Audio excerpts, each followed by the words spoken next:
श्रोते हो नमस्कार. श्रद्धांजली कीर्तन समितीच्या वतीने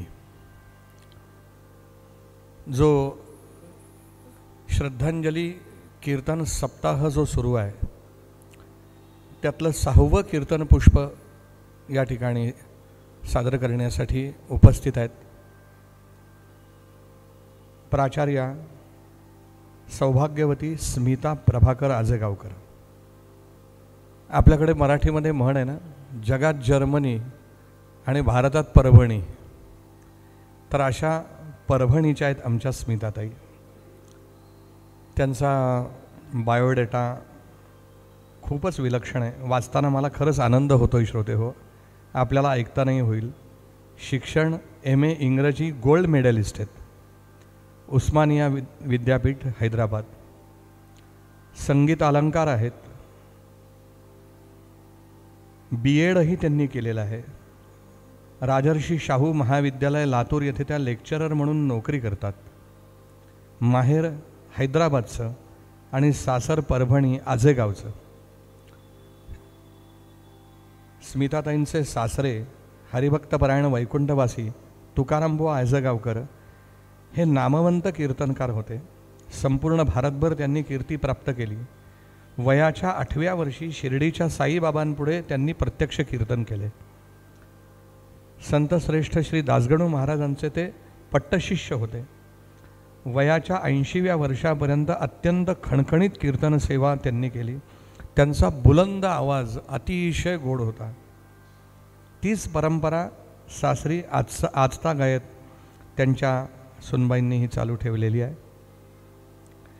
कीर्तनाचं शिक्षण स्मिताताईंचे पती हरिभक्तपरायण प्रभाकर तुकारामबुवा आजेगावकर यांच्याकडेच त्यांनी घेतलं आहे. गायनाचं शिक्षण हैदराबाद येथील ना.कृ. कराडे यांच्याकडे झाले. गेल्या 25 वर्षात त्यांनी अनेक ठिकाणी गायनाचे कीर्तनाचे कार्यक्रम संपूर्ण महाराष्ट्रभर, गोवा, कर्नाटक, आंध्र प्रदेश, मध्य प्रदेश इत्यादी भारतभर झालेले आहेत. अखिल भारतीय कीर्तन महोत्सवात अनेक ठिकाणी त्यांनी सहभाग घेतलेला आहे. विविध पुरस्कारांनी त्यांना सन्मानित केलेला आहे. संगीत नाटक, संगीत मत्स्यगंधा, उत्तम अभिनयाचा आणि गायनाचा अखिल भारतीय नाट्य परिषदेचा पुरस्कार त्यांना प्राप्त झालेला आहे. तसेच संगीत ययाती देवानी, संगीत कट्यार काळजात घुसली या नाटकात त्यांनी उत्तमोत्तम भूमिका सादर केल्या आहेत. अनेक नामवंत लोकांकडून कीर्तनाचंही त्यांचं भरपूर कौतुक झालेलं आहे. उदाहरणार्थ सरस्वती पुत्र वैकुंठवासी राम शेवाळकर, ज्योतिष भास्कर, जयंत साळगावकर, हंपी येथील शंकराचार्य, त्यानंतर वरदानंद भारती स्वामी इत्यादी मोठ्या मोठ्या सत्पुरुषांनी, विद्वानांनी, नामवंतांनी स्मिताताईंचं भरभरून कौतुक केलं आहे.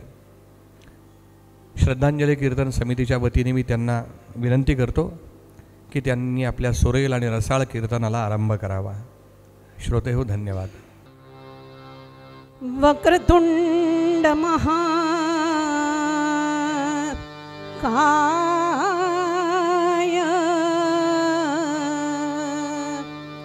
सूर्यकोटि समप्रभ निर्विघ्नं कुरु मे देव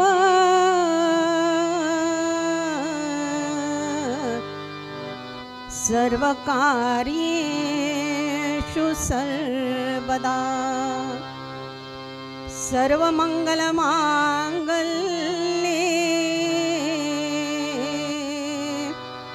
शिवे सर्वार्थसाधिके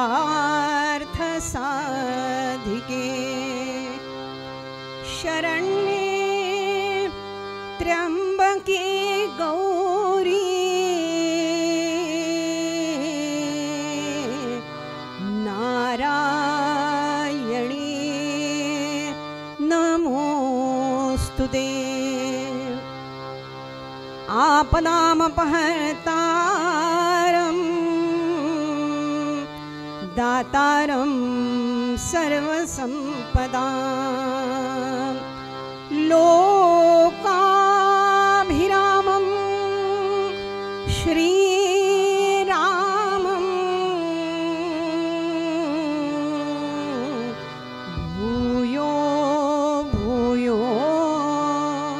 नमाम्यहम् मनोजमं मारुततुल्यवेगं जितेन्द्रियं बुद्धिमतां वरिष्ठं वातात्मजं वानरयूथमुख्यं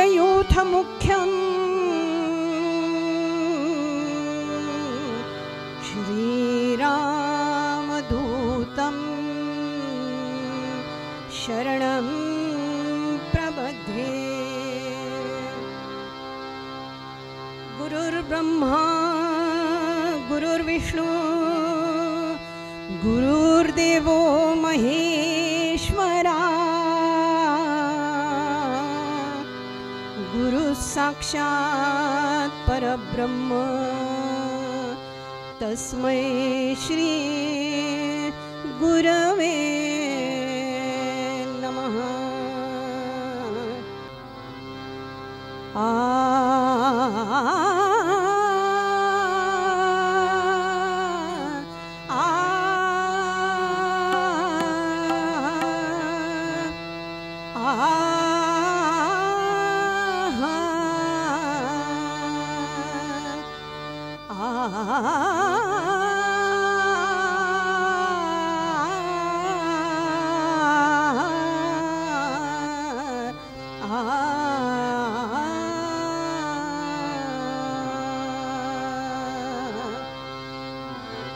जय रामदास माय माझे रामदास माय माझे रामदास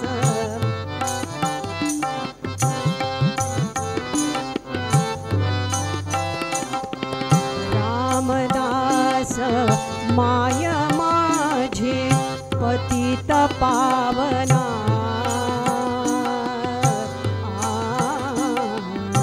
रामदास माय माझे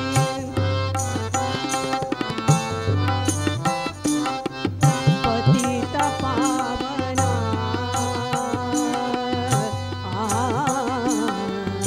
सज्जन गडी वस्ती तुझी सज्जन गडी वस्ती तुझी सज्जन गडी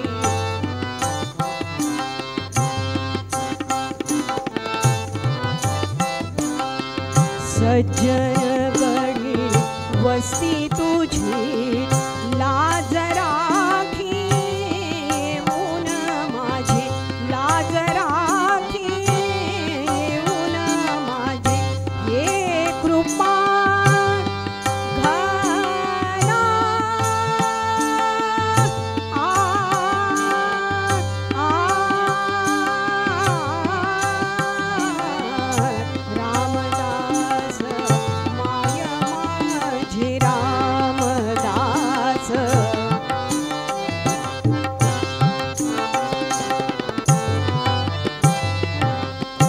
दीनदास दास गणू दीनदास दास गणू दीनदास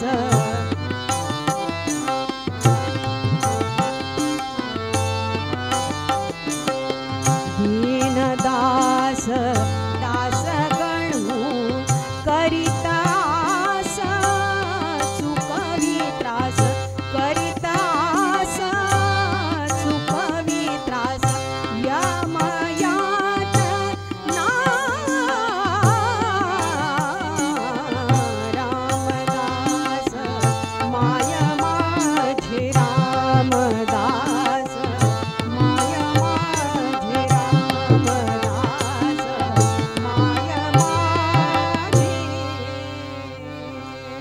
पुंडलिकामर्दे हरी विठ्ठल श्री ज्ञानदेव तुकाराम पंढरीनाथ महाराज की जय गोपाळ कृष्ण भगवान की जय अवधूत चिंतन श्री गुरुदेव दत्त सद्गुरुनाथ महाराज की जय देवर्षि नारायण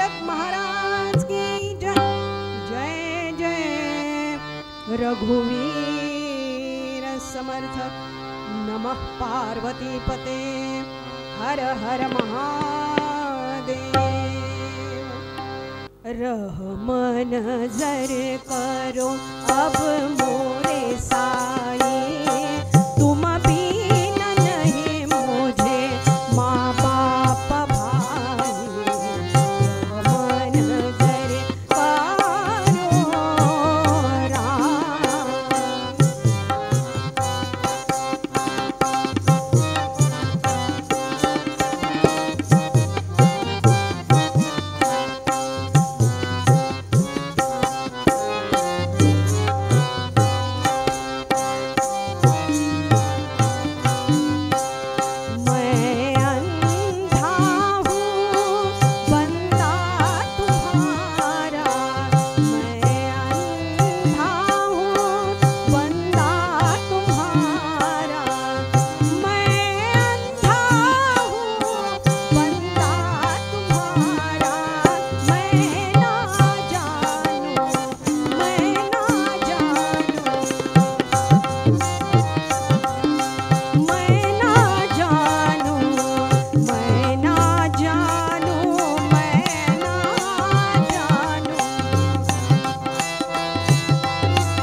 भगवान की जय। सद्गुरु श्री साईनाथ महाराज की जय। सद्गुरु श्री गजानन महाराज की जय। सद्गुरु श्री दासगणु महाराज की जय। सद्गुरु स्वामी वरदानंद महाराज की जय। जय जय रघुवीर समर्थ। आल्या संसारी संसारी आल्या संसारी आल्या संसारी संसारी आल्या संसारी संसारी होय जागा गभारा ध्याई पांडुरंगा आल्या संसारी आल्या संसारी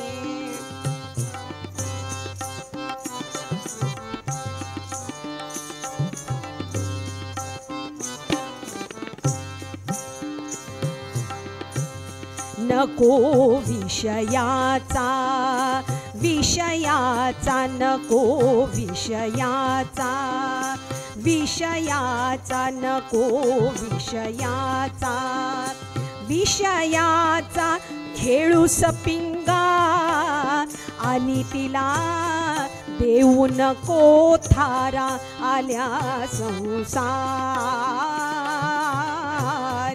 आल्या संसारी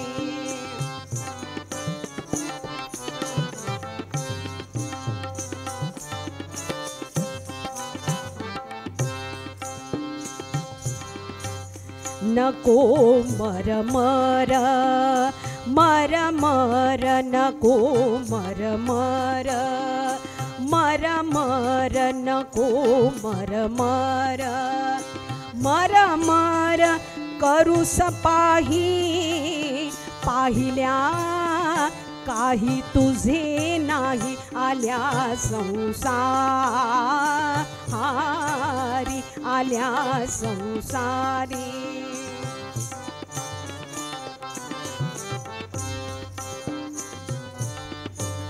जाशील उलथुनी उलथुनी जाशील उलथुनी उलथुनी जाशील उलथुनी उलथुनी एकटागा पाप पुण्यासी घेऊन संगा आल्या संसारी आल्या संसारी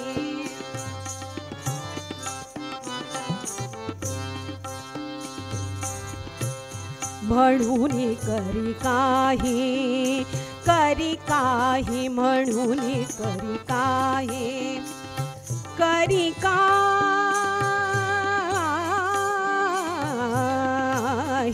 म्हणून करी काही म्हणून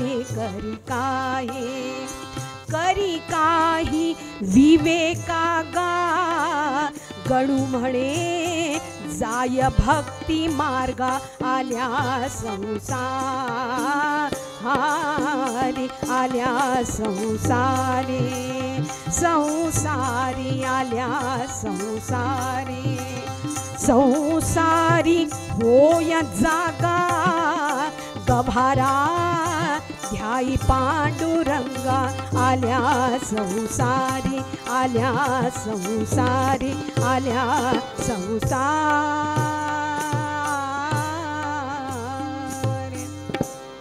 पुंडलिक वरदारी विठ्ठल सद्गुरु ज्ञानेश्वर तुकाराम महाराज की जय सद्गुरु श्री साईनाथ महाराज की जय सद्गुरु श्री दासगणू महाराज की जय सद्गुरु स्वामी वरदानंद महाराज की जय जय जय रघुवीर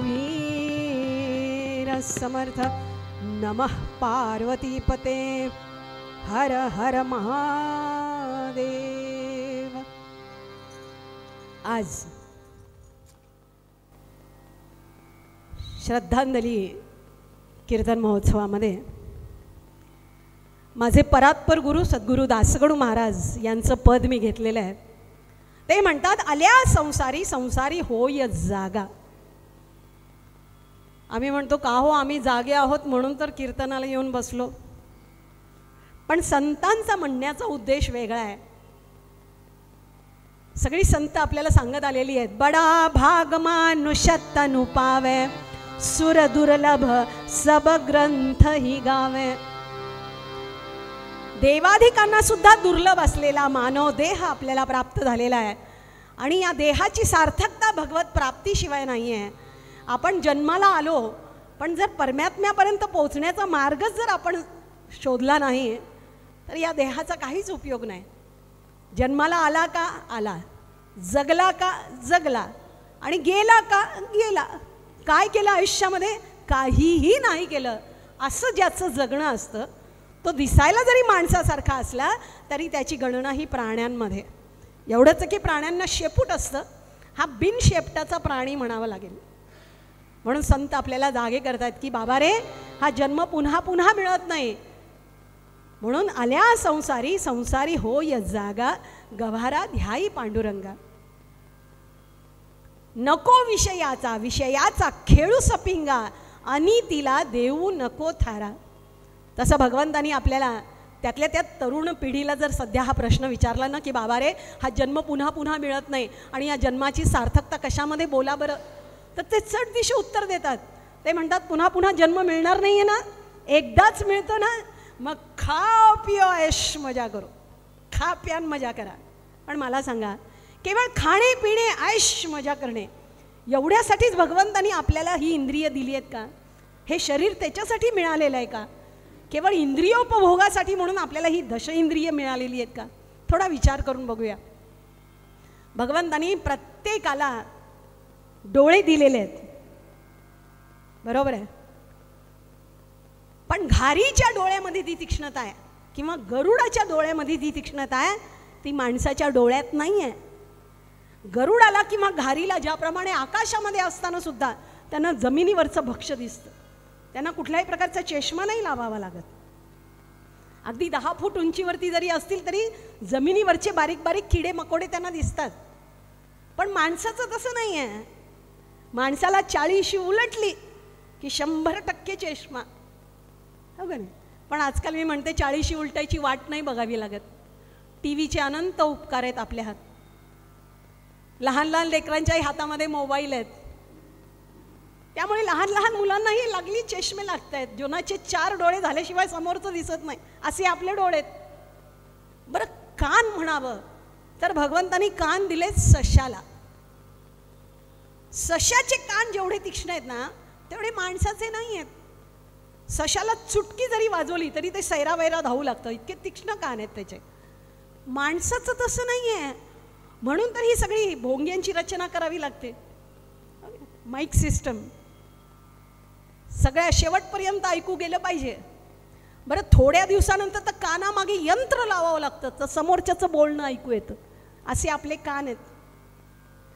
नाक म्हणावं तर भगवंतानी नाक दिले कुत्र्याला. कुत्र्याची घ्राणेंद्रिय जेवढी तीक्ष्ण आहेत ना तेवढं माणसाचं नाक नाही आहे. आता बघा, यावर्षी एवढा पाऊस झाला आहे, अजूनही चालूच राहणार आहे असं वाटतंय. एक प्रयोग करा, पहाटे उठा 4 वाजता आणि 1-2 किलोमीटर चालून या धो धो धो धो पावसामध्ये. अशा प्रकारे नाक चोंदलं जातं म्हणताल, मग कशाचाच वास येत नाही. किती घाणीतनं गेला तरी मस्त डुलत डुलत डुलत जातो आपण. घरात जर चोरी झाली ना तर नुसतं पोलिसाला आणून उपयोगाचं नाही, म्हणजे सोबत कुत्रंही आणावं लागतं. का? कारण त्याच्या घ्राणेंद्रियांना कळतं चोर कुठं पळालाय तो. सांगायचं तात्पर्य, आपल्यापेक्षाही घ्राणेंद्रिय कोणाला जास्त मिळालीत? कुत्र्याला. बरं, असं सांगितलंय माणूस हा खवय्या आहे, पण आपल्याकडे तर प्रमाणही ठरलेलं नाही आहे. आपण खा खा खा खा खातो आणि दिवसभर खाल्ल्यानंतर संध्याकाळ झाली की गुडगुड गुडगुड करायला लागतं पोट. मग डॉक्टरांकडे गेल्याशिवाय पर्याय नाही. डॉक्टर पहिला प्रश्न विचारतात, काय काय खाल्लं यादी सांगा. सांगायचं तात्पर्य, खाण्यासाठी भगवंतानी आपल्याला तोंड जरी दिलेलं असलं तरी पचवण्याची ताकद भगवंतानी माणसाला दिलेली नाही आहे. पचवण्याची ताकद भगवंतानी अजगराला दिली आहे. म्हणून रामदास स्वामींसारख्या संतांना सांगावं लागतं की बाबा रे, उदर भरण नोहे जाणी जे यज्ञ कर्म. यज्ञामध्ये अग्नी प्रज्वलित करण्यासाठी जशी आहुती घातली जाते त्याचप्रमाणे कार्यक्षमता टिकवण्यासाठी माणसाला अन्नाची गरज आहे. बरं, हत्तीच्या सोंडेमध्ये जे बळ आहे ते माणसाच्या हातात नाही आहे. शहामृगाच्या पायामध्ये जे बळ आहे ते अगदी ऑलिम्पिक स्पर्धा जिंकणारा धावपटू जरी असेल तरी तो शहामृगाच्या पुढे पळू शकणार नाही. कारण भगवंतानी जी ताकद दिली आहे ना ती शहामृगाच्या पायामध्ये दिलेली आहे, माणसाच्या नाही. मग अशा या सगळ्या इंद्रियांचं गणित बघितल्यानंतर आपल्या लक्षात येतं, मग माणसाचा जन्म महत्त्वाचा कशामुळे?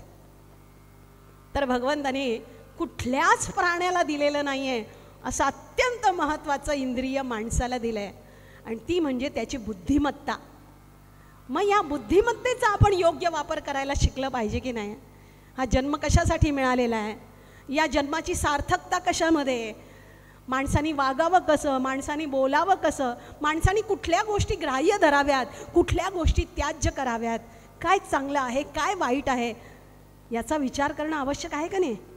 त्याच्यासाठी म्हणून तर आपण बुद्धिदाता गणेशाची 10 दिवस उपासना केलेली आहे. मग या बुद्धिमत्तेचा वापर करण्यासाठी म्हणून संत म्हणतात, बाबा रे, जन्म मिळालेलाच आहे तर आल्या संसारी संसारी होय जागा. उपनिषदांमध्ये तर खूप सुंदर वर्णन आलेलं आहे.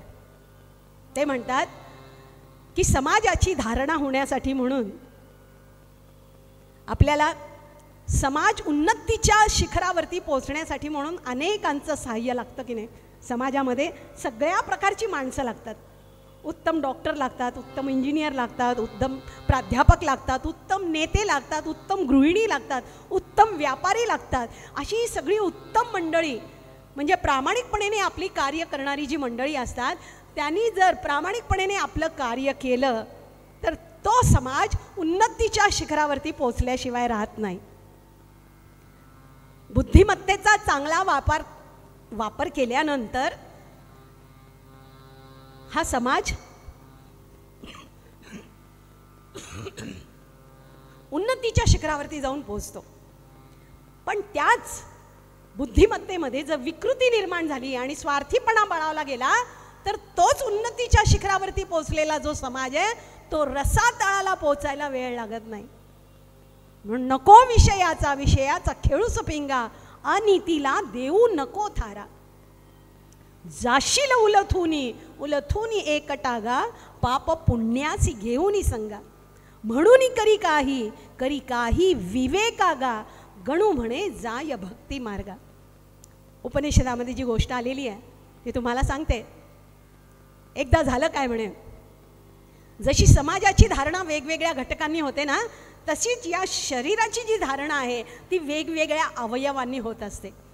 आता समाजामध्ये प्रत्येकाला जर अहंकार उत्पन्न झाला त्याच्या मनामध्ये आणि तो स्वतःला जर महत्त्व द्यायला लागला, मीच सगळ्यात महत्त्वाचा, आणि स्वार्थीपणा जर त्याचा बळावला गेला तर तो समाज खाली घसरायला वेळ लागत नाही.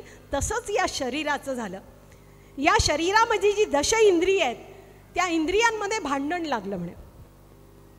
डोळ्यांना वाटू लागलं की या शरीरामध्ये सगळ्यात महत्त्वाचा अवयव म्हणजे डोळे आहेत. अरे, डोळे असल्यामुळेच तर कसे निसर्ग सौंदर्य बघू शकतो, TV बघू शकतो, हो का नाही? डोळे असल्यामुळेच तर या शरीराची धारणा सगळ्यात महत्त्वाचे डोळे असले पाहिजेत. म्हणून आम्ही सगळ्यात महत्त्वाचे म्हणून त्यांना अहंकार जडला. कान म्हणले गप्प बसा, नुसते डोळे घेऊन काय करायचे? अहो, TV नुसतं बघितलं पण कानाने काहीच ऐकू आलं नाही तर, म्हणून कान सगळ्यात महत्त्वाचे. नाक म्हणले गप्प बसा, श्वासच घेता आला नाही तर काय उपयोग आहे डोळ्यांचा आणि कानाचा? सगळ्यात महत्त्वाचं नाक आहे. तोंड म्हणले गप्प बसा, काही जरी नाही मिळालं ना तर माणसाला जेवायला पाहिजे, सगळ्यात महत्त्वाचं तोंड आहे, हो का नाही? कीर्तनाच्या कार्यक्रमाच्या ऐवजी नुसतं भोजनाचा कार्यक्रम आहे म्हटल्यानंतर किती लोक आले असते? येतात की नाही लोक? भोजन भक्त भरपूर आहेत, भजन भक्तापेक्षा माणूस हा भोजन भक्त आहे. म्हणून तोंड सगळ्यात महत्त्वाचं. हात म्हणले गप्प बसा, अहो तोंडापर्यंत घास जाण्यासाठी हाताचीच मदत घ्यावी लागते ना, तर हात महत्त्वाचे. पाय म्हणले गप्प बसा, अहो एका ठिकाणाहून दुसऱ्या ठिकाणी जाण्यासाठी तर पायाचीच मदत घ्यावी लागते ना, पाय महत्त्वाचे आहेत. या शरीराच्या धारणेमध्ये म्हणजे या शरीरामध्ये सगळ्यात महत्त्वाचा अवयव म्हणजे पाय आहेत. झालं, ही सगळी अवयव एकमेकांमध्ये भांडू लागली. कोणी माघार घ्यायला तयारच नाही, कारण प्रत्येकामध्ये स्वार्थी भावना इतकी उच्चांक गाठलेला होता प्रत्येकाने. कोणी माघार घ्यायला तयारच नाही. जशी समाजामध्ये होतं, डॉक्टर म्हणतात आम्ही महत्त्वाचे, इंजिनियर म्हणतात आम्ही महत्त्वाचे, नेते म्हणतात आम्ही सगळ्यांना गुंडाळून ठेवणारे आम्ही महत्त्वाचे, गृहिणी म्हणतात सगळ्यांचं पोट आमच्या हातात आहे आम्ही महत्त्वाच्या. तू मैमाय भांडणं झाल्यानंतर जे होतं ना तेच या अवयवांमध्ये झालं. कोणी माघार घ्यायला तयार नाही. शेवटी सगळेजण गेले ब्रह्मदेवाकडे आणि ब्रह्मदेवाला म्हणू लागले की आता आमच्यामध्ये जितकं भांडण लागलेलं आहे आता याचा न्याय निवाडा तुम्हीच करा. या शरीराची धारणा कशामुळे होते तुम्हीच सांगा, कोणता अवयव महत्त्वाचं सांगा. ब्रह्मदेवानी थोडा विचार केला आणि विचार केला की समजा जर मी एखाद्याची बाजू घेऊ तर दुसऱ्याला निश्चित वाटेल की ब्रह्मदेवानी देखील टेबलाखालून घ्यायला सुरुवात केली. माझ्यावरती नसता तो आळ यायचा. म्हणून ब्रह्मदेवानी सांगितलं इतकी चांगली बुद्धिमत्ता दिलेली आहे, या बुद्धिमत्तेचा वापर करा आणि तुम्ही तुमचंच ठरवा. त्यांनी सांगितलं आमच्यात भांडण झालंय, कोणी माघार घ्यायला तयार नाही, आता तुम्ही सांगितल्याशिवाय कसं कळणार आम्हाला. ब्रह्मदेवानी सांगितलं बुद्धिमत्ता तर दिली आहे, पण आता एक युक्ती देखील सुचवतो तुम्हाला. तुम्ही जेव्हापासून शरीरामध्ये आलेला आहात ना तेव्हापासून कुठल्याच प्रकारची तुम्ही सुट्टी घेतलेली नाही आहे. जन्माला आल्यापासून आत्तापर्यंत कुठल्याच प्रकारची सुट्टी नाही. न रविवारीची सुट्टी, न सणाची सुट्टी, न आजारपणाची सुट्टी, कुठली सुट्टी घेतलेली नाही आहे. आणि जोपर्यंत तुम्ही एखादी सुट्टी घेऊन 8 दिवस रजेवरती जाणार नाही ना तोपर्यंत या शरीराला महत्त्व पटणार नाही. खरंच आहे, माणसाचं सुद्धा तसंच आहे. नियमित कार्यरत असला ना की त्याला सुट्टीच, त्याला महत्त्वच पटत नाही. म्हणून मी प्रत्येक वेळेला बायकांना सांगते, बायकांना म्हणते की घरातल्या पुरुषांना काय वाटतं, बायकांना काय कामं असतात, काहीच कामं नसतात त्यांना. मग त्यांना आपलं महत्त्व पटवून देण्यासाठी का असं ना पण 8 दिवस माहेरी गेलं पाहिजे. मग ज्या वेळेला 8 दिवस माहेरी जातो ना त्यावेळेला कळतं घरामध्ये कुठली कुठली कामं असतात ती. सांगायचं तात्पर्य, ब्रह्मदेवानी सांगितलं 8 दिवस रजेवरती जा म्हणजे तुमचं महत्त्व पटेल. डोळे म्हणाले थांबा थांबा थांबा, सगळ्यात पहिल्यांदा मी जातो. डोळे गेले रजेवरती, पण या शरीराचं काहीच अडलं नाही हो. उलट फायदा झाला. वखवकलेल्या नजऱ्यानं कोणी बघू नये म्हणून स्त्रिया अगदी व्यवस्थित वागायला लागल्या, समाजामध्ये फिरायला लागल्या. एवढेच की TV सेट बंद झाले पण लोक अंतर्मुख झाले आणि नामस्मरणाला महती पटली. काहीही अडलं नाही. आपण अंध लोक बघतो की नाही समाजामध्ये, आपल्यापेक्षाही जास्त त्यांना कळतं, त्यांचा ॲक्सिडेंट कधी होत नाही. तर असे हे डोळे गेले 8 दिवस रजेवरती, या शरीराचं काहीच अडलं नाही. त्यांचा अहंकार नष्ट झाला, खाली मान घातली आणि पुन्हा येऊन गेले शरीरामध्ये. नंतर म्हणे कान गेले. कान जेव्हा रजेवरती गेले ना तेव्हा भांडणं बंद झाली. नवरा बायकोची भांडणं, वरणामध्ये मीठ नाही, भाजीमध्ये तिखट जास्त, काही नाही, गुटू गुटू गुटू गुटू जेवण चाललंय, ऐकूच येत नाही ना. सासू सुनांची भांडणं बंद. शेवटी 8 दिवस झाले, कानालाही वाटलं की आपल्या वाचून काहीच अडत नाही, ते देखील रजेवर पुन्हा शरीरामध्ये येऊन गेले. नंतर म्हणे नाक गेलं. मला वाटतं जेव्हापासून नाक गेलं ना त्याच्यानंतर परत आलंच नाही. ते किती घाणीतनं गेला तरी मस्त डुलत डुलत डुलत चालला, वासच येत नाही ना कशाचा. झालं, त्यांचाही अहंकार गळाला आणि नाक देखील आले. नंतर म्हणे तोंड गेलं रजेवरती. लोकांच्या तब्येती सुधारल्या हो. मला सांगा, माणूस हा खातो कशासाठी? जिभेच्या चोचले पुरवण्यासाठी. म्हणून खा खा खा खा खातो पोट भरल्यानंतर सुद्धा. आणि सगळे जे रोग होतात ना ते पोटामुळेच, खाण्यामुळे. खाण्यावरती ज्याचा कंट्रोल नसतो ना, ताबा नसतो, त्यालाच जास्त रोग होतात. सांगायचं तात्पर्य, तोंडालाही कळालं की आपल्यापासून काहीच अडत नाही आहे शरीराचं, ते देखील रजेवरून येऊन गेले. त्यांचाही अहंकार गेला. नंतर म्हणे हात गेले रजेवरती, मारामाऱ्या बंद झाल्या, लोक या गुण्या गोविंदाने राहू लागले. नंतर म्हणे पाय गेले रजेवरती, ॲक्सिडेंट बंद झाले. अशा प्रकारे प्रत्येक अवयव गेले 8-8 दिवस रजेवरती, पण या शरीराचं काहीही अडलं नाही. आणि शेवटी ज्यांनी या भांडणामध्ये भाग घेतलेलाच नव्हता असा प्राण म्हणाला आता मी जातो रजेवरती. आणि प्राणाने विचार केला म्हणताल, बॅगा बिगा भरल्या, आता प्रस्थान ठेवण्यासाठी म्हणून दोन्ही बॅगा हातामध्ये ठेवल्या आणि महाद्वारापाशी प्राण आलं म्हणताल. तितक्यात डोळ्यांना अंदूक अंदूक दिसू लागलं, कानाला बहिरे पण आलं, श्वास कमी जास्त होऊ लागला, जिभेची चव गेली, हात पाय लुळे पडले आणि त्यावेळेला सगळे अवयव जागे झाले आणि म्हणाले, अरे अरे अरे, आपल्यातला जर हा प्राण निघून गेला तर आपल्या शरीराला काहीच उपयोग नाही. 5व्या मिनिटाला आपल्याला सरणावरती चढावं लागेल. आणि शेवटी त्यांना महत्त्व पटलं प्राणाचं. धावत जाऊन प्राणाचे पाय धरले आणि सांगितलं, शरीराची धारणा ही आमच्या अवयवांमुळे नाही तर प्राणामुळे होते, तू आमच्यामधून जाऊ नकोस. तर संत आपल्याला म्हणतात, ज्याप्रमाणे शरीराची धारणा प्राणामुळे होते ना, त्याच पद्धतीने माणसाच्या नावाची धारणा कशा होते. भगवंतानी जे आपल्याला कार्य दिलेलं आहे ते जितक्या प्रामाणिकपणे आपण तत्सत कृष्णार्पण वस्तू या भावनेनं भगवंताला अर्पण करू, तीच भगवंताची भक्ती असेल.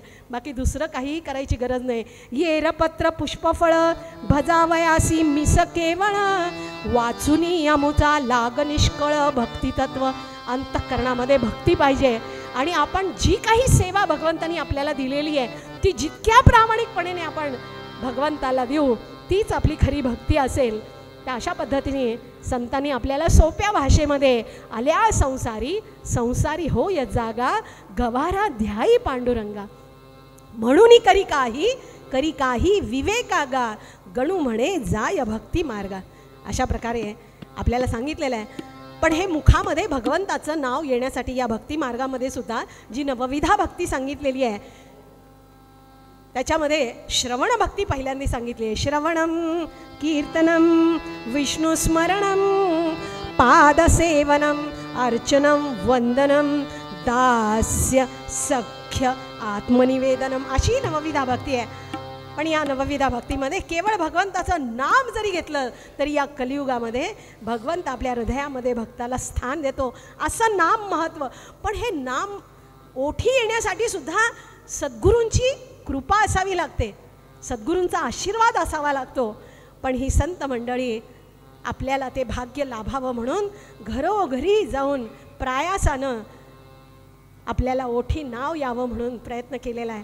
कसा प्रयत्न केला, अशाच एका संताचं चरित्र उत्तर रंगामध्ये तुम्हाला सांगण्याचा मी प्रयत्न करते. आल्या संसारी संसारी, आल्या संसारी संसारी होय जागा, गभारा ध्याई पांडुरंगा. आल्या संसारी, आल्या संसारी, आल्या संसारी.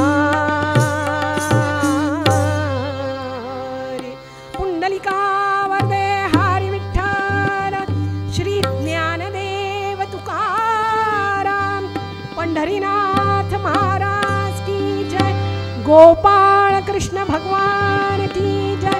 अवधूत चिंतन श्री गुरुदेव दत्त सद्गुरुनाथ महाराज.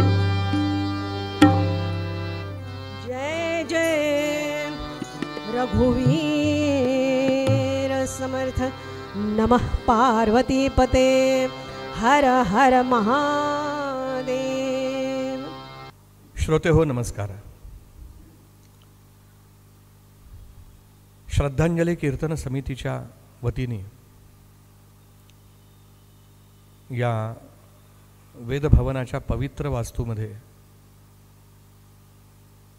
जो श्रद्धांजली कीर्तन सप्ताह सुरू आहे त्याचं 6वं कीर्तन पुष्प समर्पित करतायत हरिभक्तपरायण सौभाग्यवती स्मिताताई आजेगावकर. अत्यंत सुंदर पूर्वरंग, रसाळ सुरेल गायन. आपण भावविभोर झालेलो आहोत, तरीही थोडी विश्रांती घेण्यासाठी आणि ज्या उद्देशाने हा कीर्तन सप्ताह सुरू आहे त्या अनुसार आता आपण श्रद्धांजली समर्पित करतो आहोत. पहिली श्रद्धांजली जी समर्पित केली जाते आहे ती कैलासवासी हरिभक्तपरायण सुधाताई धामणकर. महाराष्ट्रातलं स्त्री कीर्तनकारांमध्ये जुन्या जाणत्या प्रसिद्ध कीर्तनकार. महाराष्ट्र, बृहन महाराष्ट्र, विदेश यातील विख्यात राष्ट्रीय कीर्तनकार. MA BEd शिक्षण, महिलाश्रम हायस्कूल, कर्वे स्त्री शिक्षण संस्था, कर्वेनगर. तिथेच त्या शिक्षिका म्हणून कार्यरत राहिल्या आणि तिथूनच निवृत्त झाल्या. कीर्तनाची परंपरा नारदीय. पुणे येथील कीर्तन महाविद्यालयात 5 वर्षाचा अभ्यासक्रम पूर्ण करून कीर्तन विशारद ही पदवी त्यांनी प्राप्त करून घेतली. महाराष्ट्रात अनेक गावी उत्सव समारंभांच्या निमित्ताने सनातन वैदिक हिंदू धर्माची प्रचार आणि प्रसार त्यांनी केला. चटई कीर्तनाचं आंदोलनही त्यांनी करून 1 महिन्यामध्ये काही शेकडो कीर्तनं त्यांनी केली. अनेक शाळा महाविद्यालयांमधून समाज प्रबोधनासाठी त्यांनी कीर्तने केली. राष्ट्र जागृती आणि धर्मनिष्ठा हाच उद्देश समोर ठेवून त्या देश विदेशामध्येही फिरल्या. जवळजवळ 4.5 महिने त्या इंग्लंडमध्ये राहिल्या. लंडन, लेस्टर, डर्बी, कॉकेस्ट्री, ग्लासगो, स्कॉटलंड, ऑडिंबरा, स्वित्झर्लंड वगैरे राष्ट्रांमधून देशांमधून त्यांनी अनेकविध कीर्तनं केली. पुणे महानगरपालिकेने प्रतिथयश कीर्तनकार म्हणून त्यांचा सत्कारही केला. अखेरच्या काळामध्ये तपोधाम प्रतिष्ठान वारजे पुणे या संस्थेच्या त्या विश्वस्त होत्या. कीर्तनोपयोगी व लोकांच्या शंका समाधान करणारे काही पुस्तकंही त्यांनी लिहिलेली आहेत. अनेक सामाजिक, धार्मिक, राजकीय, पौराणिक, समाज प्रबोधन अशी त्यांनी कीर्तने आत्तापर्यंत केली. यानंतरची जी श्रद्धांजली आहे, पुण्यनगरीचं वैभव असणाऱ्या ज्या काही वेदपाठशाळा पुण्यामध्ये आहेत, जशी ही वेदभवन आहे, तशीच गावामध्ये पुण्यात शनिपाराच्या जवळ पटवर्धन वेदपाठशाळा आहे. तिथले आचार्य, वेदाचार्य दत्तात्रय शास्त्री नवाथे यांचंही नुकतंच देहावसान झालं. अनेक शिष्य त्यांनी तयार केलेले आहेत. त्यातले त्यांचे सटशिष्य वेदमूर्ती भूषण गुरुजी आपल्या गुरुजींच्याबद्दल श्रद्धांजली मनोगत व्यक्त करतायत. गुरुर्ब्रह्मा गुरुर्विष्णुः गुरुर्दैवो महेश्वरः गुरुस्साक्षात् परब्रह्म तस्मै श्री गुरवे नमः. कैलासवासी वेदमूर्ती घनपाठी दत्तात्रेय पांडुरंग नवाथे गुरुजी यांचा परिचय आणि त्यांना श्रद्धांजली अर्पण हे माझ्यासाठी फार मोठ्या अवघड गोष्टी आहेत. गुरुजींचा जन्म दिनांक 6/6/1946 या दिवशी ज्येष्ठ कृष्ण अष्टमी या दिवशी गोवा येथे झाला. फाल्गुन शुद्ध दशमी दिनांक 19/3/2024 रोजी गुरुजी वेदपुरुष चरणी विलीन झाले. गुरुजींनी आयुष्यात अनेक विद्यार्थी घडवले. म्हणजे अनेक म्हणजे किती, तर हजारो विद्यार्थी त्यांच्याकडे घडले. वेदाध्ययन केलं. ते विद्यार्थी आज वेदाध्ययन केल्यानंतर वेदाध्यापनही करत आहेत. वेदमूर्ती बोरकर गुरुजी आणि किंजवडेकर गुरुजी यांच्याकडे गुरुजींनी दशग्रंथासहित घनाचं अध्ययन केलं. त्यानंतर वेदशास्त्र उत्तेजक सभा इथे घनाची महापरीक्षाही गुरुजींनी दिली. त्यानंतर गुरुजींनी अनेक ठिकाणी घनपारायण जिथं होतात ते श्रोता म्हणून तिथं जाऊन विशेष श्रवण केलं. त्यानंतर गुरुजींनी आयुष्यात अध्ययनानंतर 32 वर्ष साधारण अध्यापन विनामूल्य केलं. वेदाचं अध्यापन करणं, अध्ययन, अध्यापन, यजन, याजन, दान आणि प्रतिग्रह हे षटकर्म ब्राह्मणाला सांगितले आहेत. त्यामध्ये गुरुजींनी कधीही कमतरता केली नाही. त्यानंतर विशेष म्हणजे याज्ञिक आणि वैदिक क्षेत्रामध्ये गुरुजींचं नाव सदोदित एक वर्चस्व असणारंच नाव राहिलं. कारण आधी केले मग सांगितले तयाचे वचने मानिती प्रमाणे ज्यांनी या समर्थ उक्तीप्रमाणे गुरुजी आयुष्य जगले. त्यांनी आम्हाला हेच सांगितलं की कोणतीही गोष्ट जर समोरच्याला सांगायची असेल तर आधी स्वतः करायला पाहिजे. स्वतः संध्या केलं तर दुसऱ्याला संध्या केलं म्हणून सांगण्याचा आपल्याला अधिकार आहे. तर प्रत्येक गोष्टी त्या आम्हाला सांगत राहिले. तर फार काही बोलत नाही, कारण सूर्याची स्तुती काजव्याने काय करायची. तर गुरुजींच्या चरणी आम्ही सर्व विद्यार्थी, गुरुजींचा परिवार गुरुजींच्या चरणी श्रद्धांजली अर्पण करतो. आणि हे जे काही कीर्तन आत्ता जे नियोजित आहे हे सगळं योजना केल्याबद्दल जे काही आयोजक आहेत त्यांनाही मी धन्यवाद देतो. धन्यवाद भूषण गुरुजी. यानंतरची श्रद्धांजली जी आहे, संत श्रेष्ठ श्री रामचंद्र महाराज पारनेरकर यांच्या परंपरेतले श्रीयुत प्रसाद हिंगे यांनी आपल्या मातापित्यांना श्रद्धांजली अर्पण केलेली आहे. त्यांचा परिचय मी थोडक्यात देतो. अनिल भास्करराव हिंगे यांचा जन्म 27/8/1942 रोजी. हेही उच्च विद्या विभूषित, MSc ॲग्रिकल्चर, 25 वर्ष जर्मन कंपनीमध्ये मार्केटिंग एक्झिक्युटिव्ह, 20 वर्ष स्वतःचा कीटकनाशकांचा राज्यस्तरीय व्यवसाय त्यांनी केला आणि तोही उत्तम केला. त्यांना इंग्रजी भाषेचं अत्यंत उत्तम ज्ञान होतं. लेखन कौशल्य, वक्तृत्व, स्वभावही अत्यंत मन मिळावं, म्हणजे गृहस्थाश्रम उत्तम त्यांनी केला. कारण मुलांवर त्यांनी इतके उत्तम संस्कार केलेले आहेत. त्यांचे चिरंजीव श्रीयुत प्रसाद आणि त्यांची कन्या कल्याणी हे दोघंही उच्च विद्या विभूषित आहेत. त्यांच्या पत्नी शालिनी हिंगे, म्हणजे गृहस्थाश्रमाचं जे आम्ही कीर्तनामध्ये वर्णन करतो, सानंदम सदनम सुताश्च सुधिया कांता मृदू भाषिणी सन्मित्रम सुसुतम स्वयोषितरतिश्चाज्ञा परा सेवकाः आतिथ्यम हरिपूजनम प्रतिदिनम मिष्टान्नपानंग्रहे साधो संगमुपासते ही सततम धन्यो गृहस्थाश्रमः. तसंच हे अनिलजी हिंगे आणि त्यांच्या पत्नी शालिनीताई हिंगे अत्यंत उत्तम सुहृदय असे ही दाम्पत्य आहे. स्वतः शालिनीताई MBBS MD पॅथॉलॉजिस्ट आहे. 5 वर्ष नागपूर मेडिकल कॉलेजला त्या रीडर या पदावरती आहेत. 40 वर्ष त्यांनी स्वतःची पॅथॉलॉजी लॅब अकोल्यामध्ये चालवलेली आहे. अत्यंत जिद्दी, ध्येयवादी, समाजोपयोगी.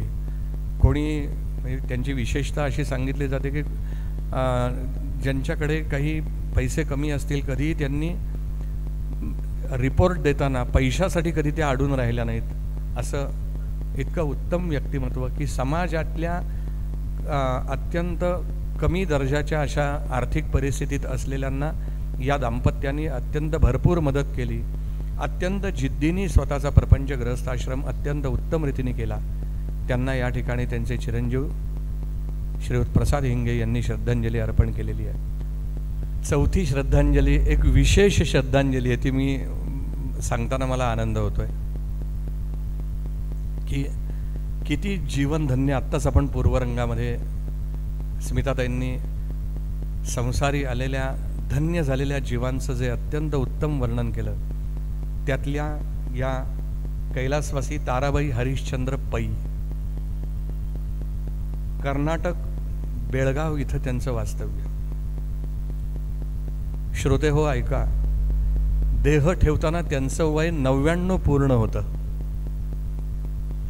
99 वर्ष कोणतीही औषधाची गोळी न घेता, कपाळाला अमृतांजन कधी न लावता या माऊलींनी 99 वर्ष खणखणीत आपला देह ठेवला. आणि त्यातूनही विशेष असं की वयाच्या 99व्या वर्षापर्यंत त्या स्वतःच्या हाताने जेवण करत असत. स्वयंपाक म्हणजे ही द्विरोक्ती होती, स्वतःच्या हाताने स्वयंपाक करणे. त्या स्वयंपाक 99 वर्षापर्यंत स्वतः करायच्या आणि स्वतः जेवायच्या. देह ठेवायच्या आधी 8 दिवस त्यांनी अन्नत्याग केला. सगळेजण सांगत होते, आजी अजून थोडं थांब, बघा थोडं थांब, 100 आपण करूया. पण या माऊलीने स्वतःचा सोहळा करून घेतला नाही. जे काही असेल ते सगळं सद्गुरू चरणी अर्पण केलं.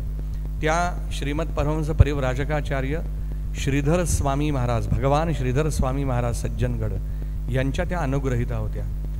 श्रीधर स्वामी महाराजांनी स्वतःच्या समोर या आजींकडून राम, लक्ष्मण, जानकी आणि हनुमंत यांच्या मूर्ती स्वतः स्थापन करून घेतलेल्या होत्या. आजही ते मंदिर बेळगावामध्ये आहे. संपूर्ण अजी संसार सुफळ झाला गे माये, अशा या अत्यंत परोपकारी असलेल्या आपल्या आयुष्यामध्ये त्यांनी अनेकांवर उपकार केले की त्याची काही गणतीच नाही. अशा या कैलासवासी ताराबाई हरिश्चंद्र पै, त्यांचे चिरंजीव, त्यांची नातवंड, त्यांची पतवंड असे त्यांना श्रद्धांजली त्यांनी अर्पण केलेली आहे. अशा या 4 जणांना श्रद्धांजली अर्पण करण्यासाठी श्रीयुत विनयजी तिनईकर हे आलेले आहेत. रामनाथजी अय्यर, हरिभक्तपरायण रामनाथजी अय्यर आहेत. त्यानंतर अमेय दत्तात्रय शास्त्री नवाथे त्यांनाही मी बोलवतो. श्रीराम जय राम जय जय राम.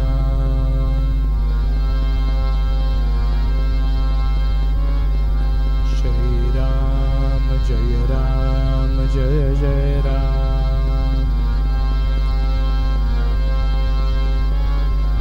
श्रीराम जय राम जय जय राम.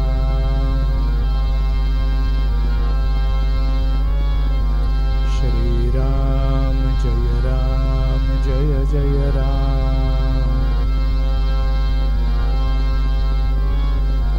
श्रीराम जय राम जय जय राम. श्रीराम जय राम जय जय राम.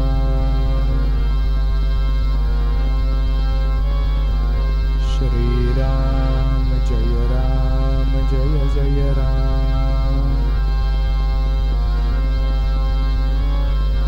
श्रीराम जय राम जय जय राम.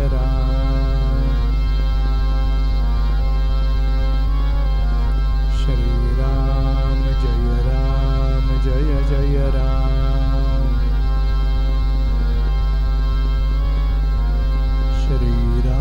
जय राम जय जय राम.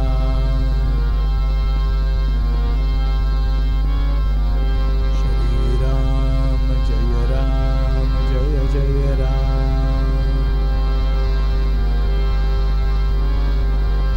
श्रीराम जय राम जय जय राम.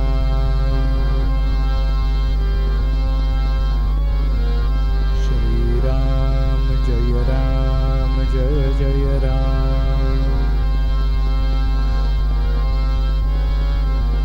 श्रीराम जय राम जय जय राम.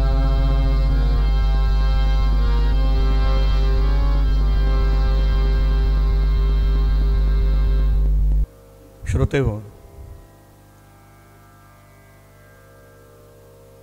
गेले 6 दिवस श्रद्धांजली कीर्तन समितीद्वारा आयोजित हा श्रद्धांजली कीर्तन सप्ताह तुमच्या अपूर्व सहकार्याने निर्विघ्नपणे पार पडतो आहे. आता समारोपाकडे आपण चाललेलो आहोत. उद्याचं कीर्तन विदर्भातले नागपूरचे ज्येष्ठ श्रेष्ठ वरिष्ठ कीर्तनकार हरिभक्तपरायण श्यामबुवा धोमकेकर यांचं आपल्याला ऐकायला मिळणार आहे. मी यापूर्वीही आपल्याला निवेदित केलं, आजही परत सांगतो की हा जगन्नाथाचा रथ आहे, सगळ्यांनी मिळून आपण ओढायचा आहे. अर्थाशिवाय कोणतंही कार्य होत नाही, नाही तर ते निरर्थक होतं. सत्कार्यासाठी दिलं गेलेलं कधी वाया जात नाही. आपण सृष्टीचा नियम जाणतो. एक दाणा जर पेरला तर ही सृष्टी कणीच देते. बीज लावलं तर नातवंडा पतवंडापर्यंत आपण फळं खातो. आजोबांनी नारळ लावावा, नातवांनी त्याची फळं खावीत असं आपण सांगतो. तसं एक गोष्ट लक्षात ठेवा, सत्कार्यासाठी आपण जर द्याल तर आपल्याला तो परमात्मा भरभरून देईल. शोधण्यास अधिक सांगणे न लगे. कीर्तन सुरू असताना खाली जी पट्टिका दाखवली जाती आहे त्याच्यावरच्या भ्रमणध्वनीवरती आपण आपली धनराशी गुगल पेच्याद्वारे आपण प्रेषित करू शकता. धन्यवाद श्रोतेहो. मी स्मिताताईंना विनंती करतो त्यांनी आपल्या उत्तरंगाला आरंभ करावा. आपण थोडं भजन करूया, मग मी आख्यानाला सुरुवात करते. रघुपती राघव राजा राम, पतित पावन सीताराम. म्हणा, रघुपती राघव राजा राम, पतित पावन सीताराम. पतित पावन सीताराम, दशरथ नंदन सीताराम. रघुपती राघव राजा राम, पतित पावन सीताराम. रघुपती राघव राजा राम, पतित पावन सीताराम. श्रीराम जय राम जय जय राम. श्रीराम जय राम जय जय राम. रघुपती राघव राजा राम पतित पावन सीताराम. रघुपती राघव राजा राम पतित पावन सीताराम. रघुपती राघव राजा राम पतित पावन सीताराम. राजाधिराज रामचंद्र भगवान की जय. महारुद्र हनुमान की जय. रघुपती राघव राजा राम पतित पावन सीताराम. रघुपती राघव राजा राम पतित पावन सीता. कुंडलिक वरदा हरी विठ्ठल सद्गुरु ज्ञानेश्वर तुकाराम महाराज की जय. धरूनी पहा वेश तो मानवाचा जगी जन्मला अंजनी बाळसाचा. जया शोभले नाम ते रामदास. नमस्कार माझा तयाच्या पदास. जय जय रघुवीर समर्थ श्रीराम जय राम जय जय राम. श्रीराम जय राम जय जय राम. प्रभू रामचंद्राचे एकनिष्ठ भक्त आणि सेवक मारुतीराय यांनी प्रभू रामचंद्राच्या नामाचा प्रचार आणि प्रसार करण्यासाठी म्हणून 400 वर्षापूर्वी पुन्हा एकदा मानव देह धारण केला. तो म्हणजे रामदास स्वामींच्या रूपामध्ये. महाराज आमचे वर्णन करतात की परभणी जिल्ह्यामध्ये, आता सध्या जालना जिल्ह्यामध्ये परतूर नावाचा तालुका आहे. आणि या परतूर नावाच्या तालुक्यामध्ये गोदावरीच्या काठावरती वसलेलं जांब नावाचं सुंदर असं गाव आहे. त्या गावामध्ये सूर्याजीपंत ठोसर नावाचे सद्गृहस्थ राहत असत. जांब गावी गौतमी तटाकासी. जांब गावी गौतमी तटाकासी. अश्वलायन शाखेत पुण्यराजे. अश्वलायन शाखेत पुण्यराजे.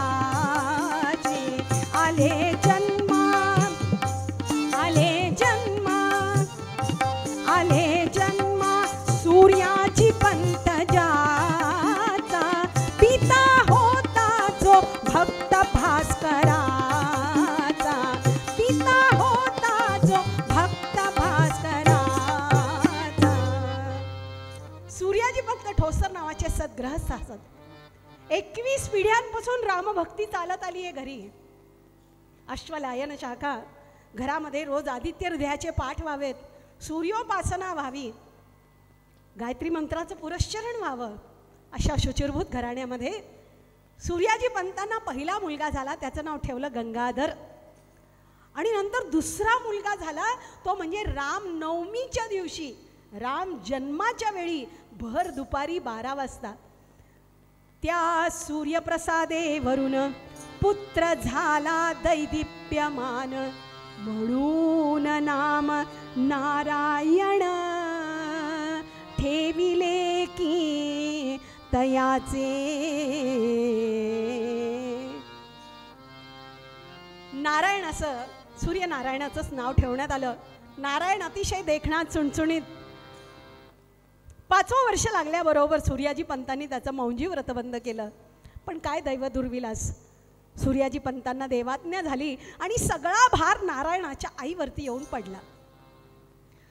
नारायणाच्या आईला मोठ्याची काळजी नव्हती, म्हणजे गंगाधरची काळजी नव्हती, काळजी होती ती नारायणाची. का? मारुतीचा अवतार. सगळं लक्ष खोड्यांमध्ये, विलक्षण खोड्या होत्या हो. सरसर सरसर सरसर झाडावरती चढावं, खोल डोहामध्ये उडी घ्यावी, आंब्याच्या झाडावर चढ, चिंचेच्या झाडावर चढ. अक्षरशः आईच्या नाकात दम आणला होता. आईने सारखं म्हणावं, नारायणा अरे हा हुड स्वभाव सोडून दे, शेजार पाजारच्या बायकांनी सांगितलं, नारायणाचा हा खोडकर स्वभाव जायचा असेल ना तर 2चे 4 हात करा, म्हणजे लग्न करा. कारण त्या काळामध्ये लहान वयातच लग्न होत असत आणि लग्न झाल्यानंतर शहाणपण येतं असं त्यावेळेला वाटायचं. आता सध्या काही गॅरंटी नाही म्हणून कोणी काही बोलत नाही. पण लग्नाचं नाव काढल्यावर नारायणाने विलक्षण चिडावं, मारुतीच्या पारावर जाऊन बसावं किंवा वेशीच्या बाहेर जावं. आईने सारखं विनंती करावी, नारायणा एकदा बोहल्यावरती चढ रे राजा, नवरदेवाच्या वेशामध्ये केव्हा तुला बघेन असं झालंय माझं. एकदा संध्याकाळच्या वेळेला दिवे लागणीची वेळ झाली होती. नारायण लपाछपीच्या खेळामध्ये दंग झालेला होता, अजूनही घरी आला नाही. असं समजून आईने सगळीकडे तपास केला, नारायण तुमच्या घरी आला का, तुमच्या घरी आला का, तुमच्या घरी आला का, तुमच्या घरी आला का. शेवटी माऊली कंटाळून घरी आली आणि माझघरामध्ये थोडं काम होतं म्हणून माझघरामध्ये गेली. तेव्हा तिने काय बघितलं, नारायण असा ध्यानस्थ बसलेला. नारायणाला बघितल्याबरोबर धावत गेली, त्याचा कान पिरगाळला आणि म्हणाली, नारायणा अरे सगळं गाव शोधून आले तुझ्यासाठी म्हणून आणि इथं फडतात बसून तू काय करतोयस. तेव्हा नारायणाने विलक्षण उत्तर दिलं आपल्या आईला. तो म्हणाला, आई चिंता करतो विश्वाची. लहान तोंडी मोठा घास होता, आईला त्याचा अर्थ कळालेला नव्हता. पण नारायणाला वयाच्या 8व्या वर्षी चिंता लागली होती हो. का, कारण 400 वर्षापूर्वी आपल्या हिंदुस्थानामध्ये सगळीकडे अराजकता माजलेली होती. मुसलमानांचं राज्य होतं. आदिलशाही तख्त विजापूर गादी बादशाहची रियासत मुसलमानाची, ज्याच्या मनगटात जोर तोच शिरजोर. देवळं फोडली जात होती, लोकांना बळजबरीने बाटवण्यात येत होतं. मला वाटतं तेव्हाची परिस्थिती म्हणायची गरज नाही, सध्याची जी परिस्थिती आहे ना तीच त्यावेळेला परिस्थिती होती. धर्मामध्ये ग्लानी आलेली होती, देवाचं नाव घ्यायला देखील बंदी होती. आणि अशा परिस्थितीमध्ये बलहीन झालेला समाज बलसंपन्न करण्यासाठी कोणा ना कोणाला तरी पुढे येणं आवश्यक होतं. आणि त्याची चिंता लागली होती नारायणाला. आई चिंता करतो विश्वाची. आईला अर्थ कळाला नाही. आईने एकच पालुपद लावावं, नारायणा लग्नाला तयार हो रे राजा. आईच्या इच्छेखातर नारायण लग्नाला तयार झाला. तयार झाला म्हणजे कशाची कमी होती हो. मराठवाड्यातला भाग, मामा तर तयारच होता, मामाची पोरगी होती. वांग निश्चय झाला, गोरज मुहूर्तामधली लग्नाचा मुहूर्त होता. सगळी पाहुणे मंडळी आली, उपाध्याय आले. मुलाचा मामा मुलाला घेऊन या, मुलीचा मामा मुलीला घेऊन या. अंतरपाठ धरण्यात आलं आणि उपाध्यायांनी केवळ सावधान सावधान म्हटल्याबरोबर जेवढी पण लग्नाली मंडळी आलेली होती ना ती सगळी बेसावध होती. आणि सावधानाचा अर्थ केवळ नारायणाला कळालेला होता. त्यांनी जी धूम ठोकली म्हणताल, अरे धरा धरा धरा धरा, पकडा पकडा पकडा पकडा. कोणालाच कळलं नाही कोणाला धरा आणि कोणाला पकडा. विवाह काली सावधान हे शब्द उपाध्या वदता. विवाह काली सावधान हे शब्द उपाध्या वदता. बोहल्यावरुनी नारायण हा, बोहल्यावरुनी नारायण हा. झाला काननी पळता थिल्लर हौसाते. कोठुनी सांगा तरी रुचते. अरे धरा धरा धरा धरा, पकडा पकडा पकडा पकडा. कोणाच्याच लक्षात आलं नाही कोणाला धरा आणि कोणाला पकडा. कारण लोक कशासाठी येतात, मिष्टाने इतरे जना.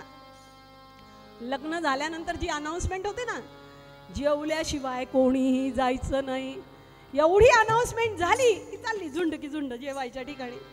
कोणाचं लग्न, कोणाची मुलगी, कोणाचं पोरग काही देणार. नारायणाला धरा धरा धरा म्हटल्याबरोबर कोणाच्या हाती लागण्यासाठी नारायण थोडाच पळालेला होता.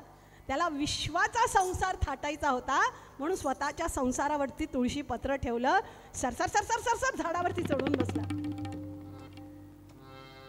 शोधाशोध झाली, आलं तसं वऱ्हाड निघून गेलं.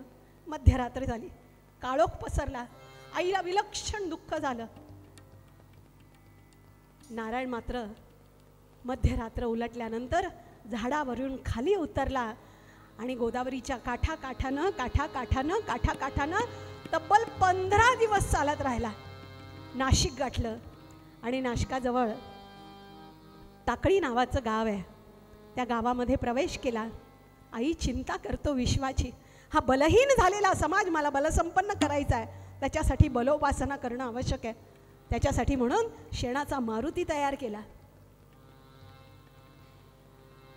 आणि त्यावेळेला वय होतं फक्त 12 वर्षाचं आणि पुढची 12 वर्ष तपश्चर्या केली.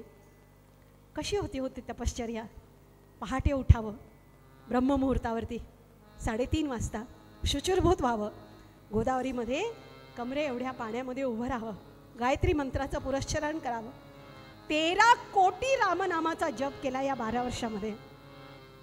बलहीन झालेला समाज बलसंपन्न करण्यासाठी बलोपासना केली पाहिजे, म्हणून स्वतः बळ कमवण्यासाठी रोज सूर्य नमस्कार घालावेत.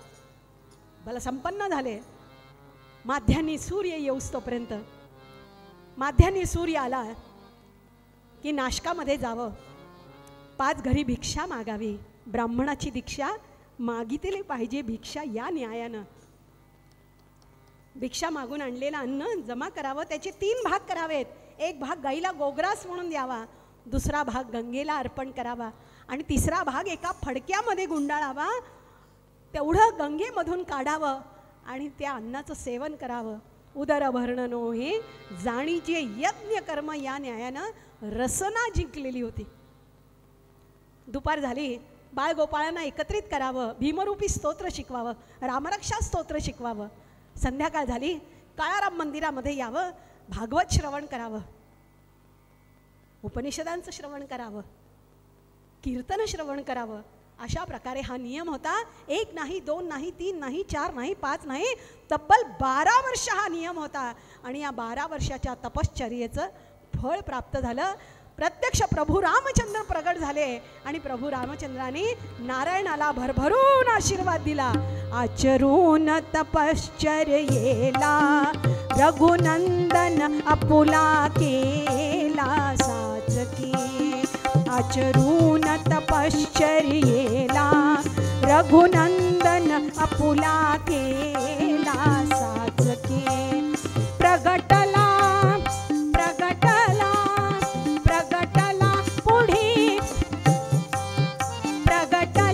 पुढे श्रीराम, प्रगटला पुढे श्रीराम, विमल सुखधाम अहिल्योधारी अहिल्योधारी. जो भव भय संकटवारी साचके, जो भव भय संकटवारी साचके. आचरून तपश्चर्येला रघुनंदन आपुला केला साचके. प्रत्यक्ष प्रभू रामचंद्र प्रगट झाले आणि प्रभू रामचंद्राने नारायणाला भरभरून आशीर्वाद दिला आणि सांगितलं, नारायणाला मला प्राप्त करून घेण्यासाठी जे सामर्थ्य लागतं ते सामर्थ्य आज तुझ्याजवळ निर्माण झालेलं आहे.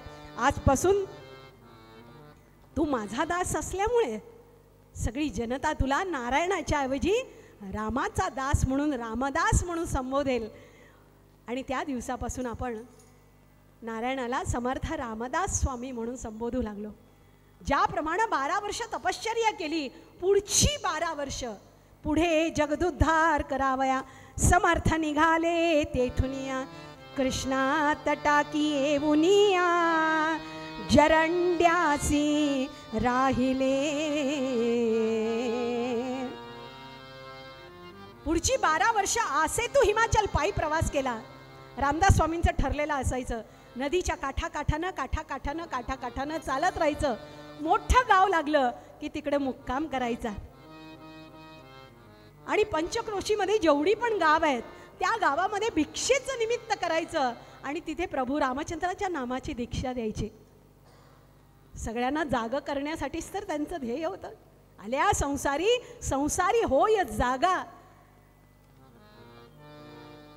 खरं झोपलेल्याला आपल्याला जाग करता येतो हो, पण झोपल्याचं सोंग घेतलेल्यांना जाग करणं अत्यंत अवघड आहे.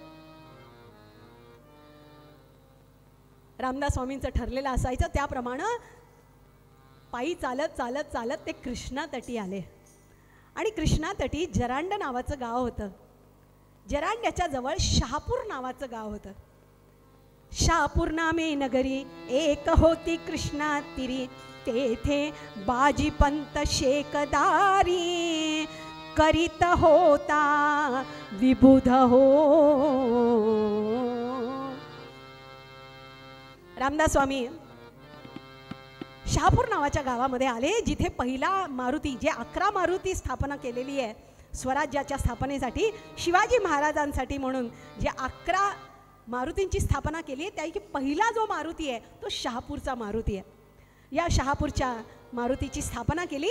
रामदास स्वामी पहाटेच उठले, प्रभू रामचंद्राची उपासना, मारुतीची उपासना करून विचार केला, चला या गावापासूनच सुरुवात करावी. आणि गावामध्ये प्रवेश केल्याबरोबर टोलेजंग वाडा दिसला. रामदास स्वामींनी विचार केला, मोठा वाडा असो किंवा झोपडी असो, आपल्याला 5 घरी भिक्षा मागायची आहे. मोठा वाडा होता, वाड्याच्या समोर मोठा अंगण होतं, अंगणामध्ये शेणाचा सडा घातलेल्या, सुबक रांगोळ्या घातलेल्या. तो वाडा होता कोणाचा? तो वाडा होता बाजीपंत नावाच्या शेकदाराचा. शेकदार म्हणजे पंचक्रोशीमधला शेतसारा जमा करायचा, 1/4 स्वतःचा भाग आणि 3/4 सरकार दरबारी सुपूर्त करायचा, असा त्याचा हुद्दा होता. तर बिजापूरच्या बादशाच्या पदरी असणारा हा शेकदार होता, मोठ्या हुद्द्यावरती. त्याचा हा वाडा होता. आणि पहाटेच्याच वेळी त्या वाड्याच्या समोर आले आणि एकच गर्जना केली रामदास स्वामींनी, श्रीराम जय राम जय जय राम, श्रीराम जय राम जय जय राम, जय जय रघुवीर समर्थ. त्यावेळेला धीर गंभीर आवाजामध्ये पहाटेच्या वेळेला ही गर्जना ऐकल्याबरोबर बाजीपंताची बायको, तिचं नाव होतं सतीबाई, ती एकदम खडबडून जागी झाली. त्यावेळेला ती म्हणे पहाटेचं पहिलं काम करत होते. त्यावेळेला पहाटेच व्हायची बरं. हां, आणि पहाटेचं पहिलं काम म्हणजे कोणतं? तर घर सारवून घ्यायचं. त्या काळामध्ये गृहिणी ज्या आहेत, हातामध्ये पाटल्या बांगड्या तोडे असताना सुद्धा स्वतःचा हात शेणामध्ये बुडवण्यामध्ये भूषण मानायच्या. म्हणून सांधे दुखी नाही, गुडघे दुखी नाही, खुर्चीशिवाय बसता येत नाही असा प्रकार नाही. सगळी अवयव एकदम भक्कम असायचे. सांगायचं तात्पर्य, अशी ही सतीबाई, तिच्या कानावरती ही गर्जना ऐकू आल्याबरोबर ती धावतच बाहेर आली आणि रामदास स्वामींना म्हणू लागली, नको बोलू सरे जो गड्या, नको बोलू सरे जो गड्या, भल भल ते भरल्या घरी रे, भल भल ते भरल्या घरी. ही मशीद मडगी नसे, ही मशीद मडगी नसे, भरली पोरांनी ओसरी रे, भरली पोरांनी ओसरी. सुना करीतात वेणी फणी, सुना करीतात वेणी फणी, बसुनिया मधल्या घरी रे, बसुनिया मधल्या घरी.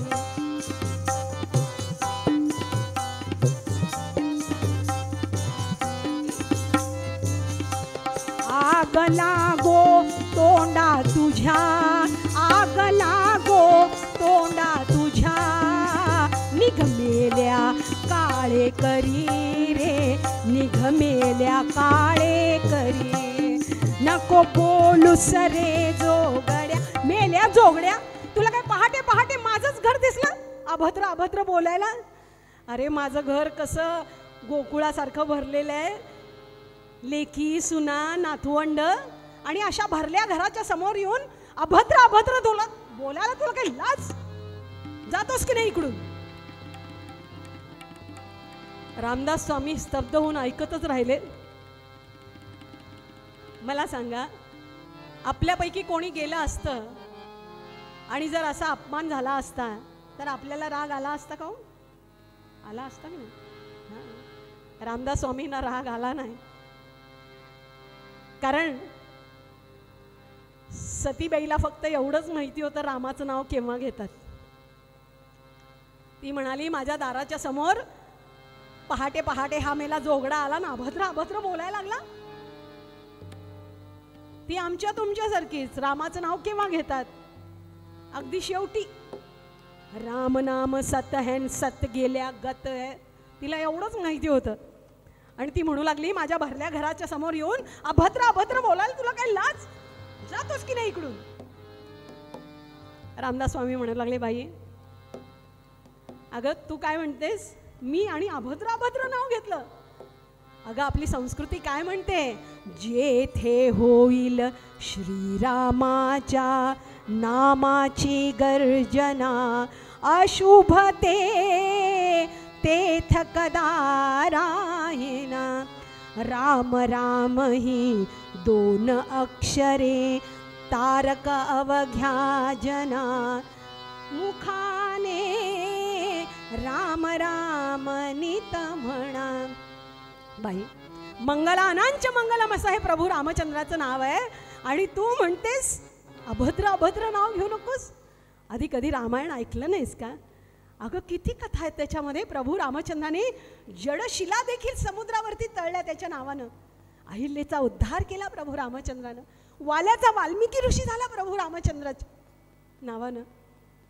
माझ्यावरती विश्वास ठेव. अगं जिथे भगवान शंकरांनी देखील आपला आराध्य दैवत मानलेलं आहे प्रभू रामचंद्राला.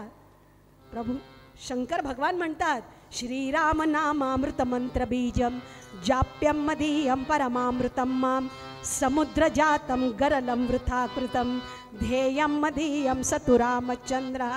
आता मला सांग जिथे महादेवाने सुद्धा आपला आराध्य दैवत मानावं प्रभू रामचंद्राला, ते नाव अमंगळ असेल का? माझ्यावरती विश्वास ठेव आणि एकदाच म्हण राम राम राम राम राम राम राम राम. ती म्हणाली मला जोगडा एक तर दारासमोर येतो अभद्र अभद्र म्हणतो, मलाही म्हणायला सांगतो. ती म्हणाली ए कळते की नाही तुला काही? कोणाच्या दारासमोर उभा आहेस? अरे या पंचक्रोशीमध्ये आमच्या एवढं श्रीमंत कोणी नाही. शेकदार म्हणतात शेकदार. हा वाडा बघतोय ना तसे 10 वाडेत आमचे. लेकरा बाळाच्या नावानं तेवढं डबुल ठेवलंय बाहेर. 8-10 गाड्या आहेत. आणि हे दिसते ना सोन्याचं, प्युअर सोन्याचं, 1 ग्रामचं नाही. नको म्हटलं तरी तेच तेच तेच तेच नाव घेतो. जातोस की नाही इकडून? रामदास स्वामी म्हणाले बाई या सगळ्या वैभवाचं तू मला सांगतेस कौतुक, पण माझ्यासारख्या संन्याशाला घेऊन काय करायचंय? तू तुझाच एकदा विचार कर. जेवढं हे सगळं कमवलेलं आहे ते तू वरती घेऊन जाणार आहेस का? हे काही येणार नाही आहे. धनानी भूमौ पशुश्च गोष्ठे भार्यागृहद्वार जनस्मशाने देहश्चितायां परलोकमार्गे कर्मानुगो गच्छति जीव एकः. अजूनही वेळ गेली नाही आहे. आता तरी म्हण माझ्यासोबत म्हण राम राम राम राम राम राम राम राम. आता मात्र तिची जी तळपायची आग मस्तकाला भिडली म्हणताल. ती म्हणाली नको नको नको म्हणत असताना तेच तेच तेच तेच नाव घेतो. तिचा सगळा राग कृतीमध्ये उतरला.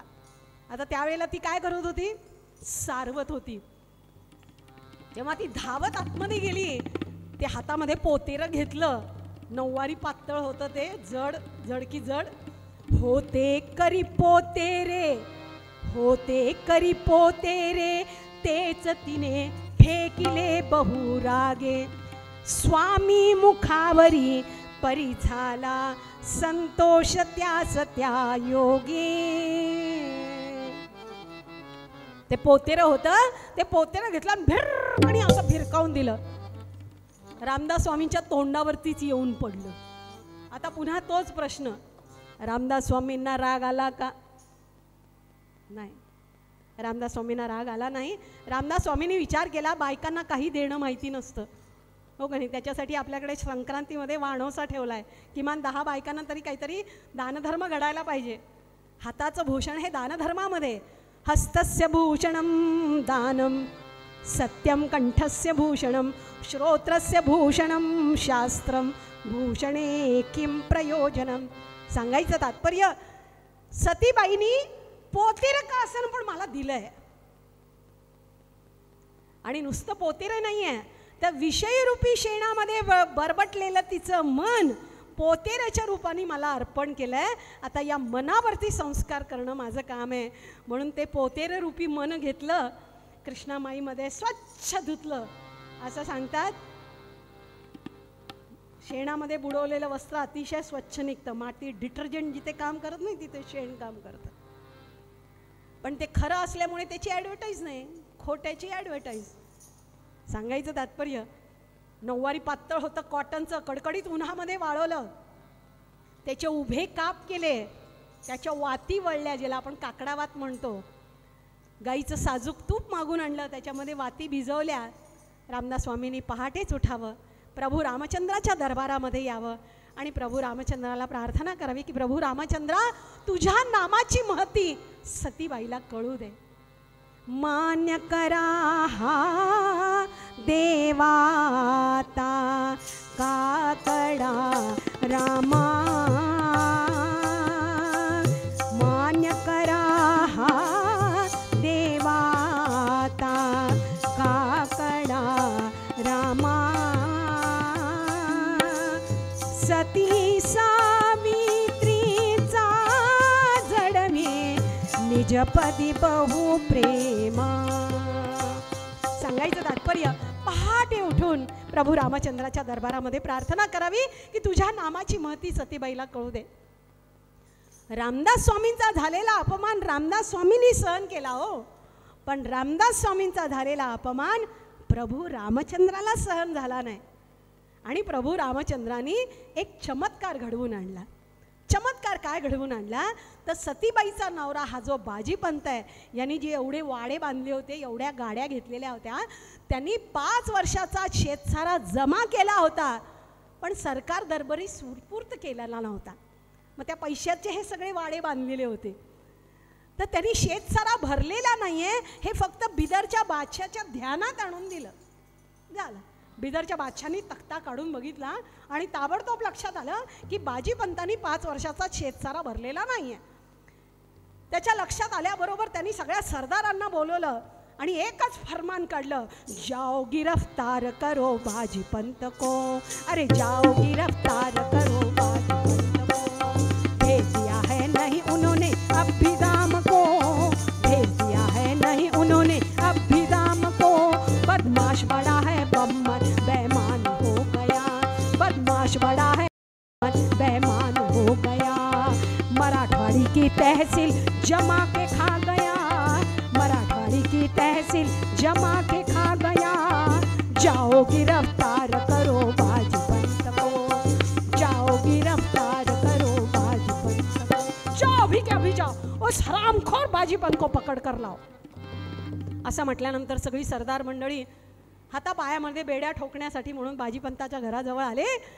घरामधनं त्याला बाहेर काढलं, हातापायामध्ये बेड्या ठोकल्या आणि अक्षरशः त्याची रवानगी केली तुरुंगामध्ये. आपल्या नवऱ्याने 5 वर्षाचा शेतसारा भरलेला नाही आहे म्हणून त्याला बंदिवास झाला. सतीबाईला कुठं माहिती होतं, बायकांना काय माहिती असतो. तिला वाटलं मेला हा जोगडा दारासमोर आला, अभद्र अभद्र बोलला, नको नको म्हटलं तरी तेच तेच नाव म्हणलं आणि मलाही घ्यायला सांगितलं, म्हणूनच माझ्या पतीला बंदिवास झाला. धाय मोकलून रडू लागली.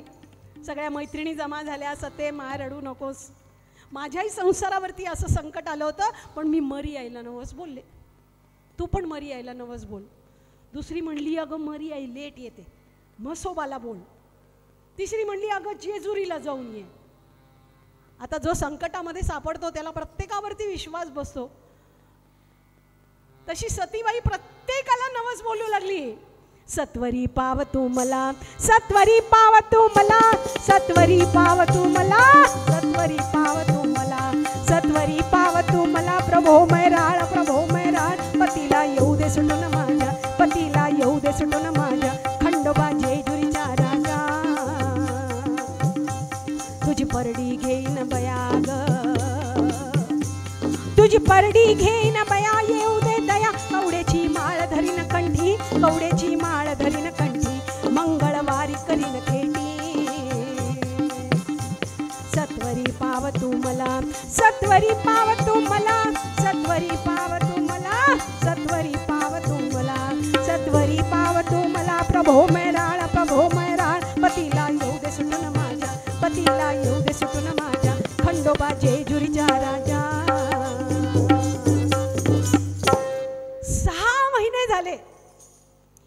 परी एकही न पावला देव, उपाय झाले सर्व वाव. कारण जेथे सत्यास नसे ठाव, तेथे यश ये कोठुनी. जिथे प्रभू रामचंद्राच्या दरबारामध्ये एखाद्याला शिक्षा व्हावी, तिथे मरी आईन म्हसोबा काय करणार? 6 महिने लोटले, पण इथे काय झालं? इथे म्हणजे बाजीपंत 6 महिने झालेले होते. अशी गुर्मी होती म्हणताल, इतका पैसा कमवलाय गडगंज, आत्ता जामिनावरती सुटका होते की नाही बघा. बायकोची वाट बघितली महिनाभर, मुलाची वाट बघितली, दुसऱ्या नंबरच्या मुलाची वाट बघितली, मुलीची वाट बघितली, जावयाची वाट बघितली, मित्रांची वाट बघितली. आणि असं वाट बघता बघता बघता एक दिवस अंतर्मुख झाला आणि पश्चाताप दग्ध अंतःकरणाने म्हणू लागला, अरे अरे अरे आयुष्यभर माझं माझं माझं माझं माझं माझं करत मरमर मरमर केली मी, आणि काय कमवलं? कोणी माझ्या सोबत नाहीये. धिक्कार या सर्व संसार कृत्या, उमगून देती मुली लेकी सत्या. कुणी नाता सोडवी बंद माझा, कधी न आठविला रघुराम राजा. अंतःकरणातनं त्याला पश्चाताप झालं आणि पश्चाताप दग्ध अंतःकरणाने प्रभू रामचंद्राचं नाव घ्यायला सुरुवात केली. श्रीराम जय राम जय जय राम, श्रीराम जय राम जय जय राम. बाजीपंताला झालेला अंतःकरणातला पश्चाताप अंतर्ज्ञानानं रामदास स्वामींनी ओळखलं आणि धावतच ते प्रभू रामचंद्राच्या दरबारात गेले आणि प्रभू रामचंद्राला म्हणू लागले की प्रभू रामचंद्रा, ज्याला अंतःकरणातनं पश्चाताप व्हावा त्याच्या पाठीमागचं सगळं पाप धुवून निघतं की नाही. बाजीपंतांनी 6 महिने केलेल्या कर्माची फळं भोगलेली आहेत, आता मात्र त्याच्यावरती कृपा व्हावी, त्याचा बंदिवास सोडवा. प्रभू रामचंद्र म्हणाले त्याच्यासाठी तू समर्थ आहेस आणि लोकांनी सुद्धा तुला समर्थ म्हणावं अशी माझी इच्छा आहे. तेव्हा रामदास स्वामींनी काय उत्तर दिलं प्रभू रामचंद्राला की लोकांनी मला समर्थ म्हणावं म्हणून मी कार्य करत नाहीये, उलट महंतीमुळे नाश होतो तपाचा. लोकांचा समज असा झाला पाहिजे, ज्याच्या अंगणामध्ये तुझ्या नामाची गर्जना होते त्याच्या संसारावरती आलेल्या संकटाचं निवारण प्रत्यक्ष तू जाऊन करतोस.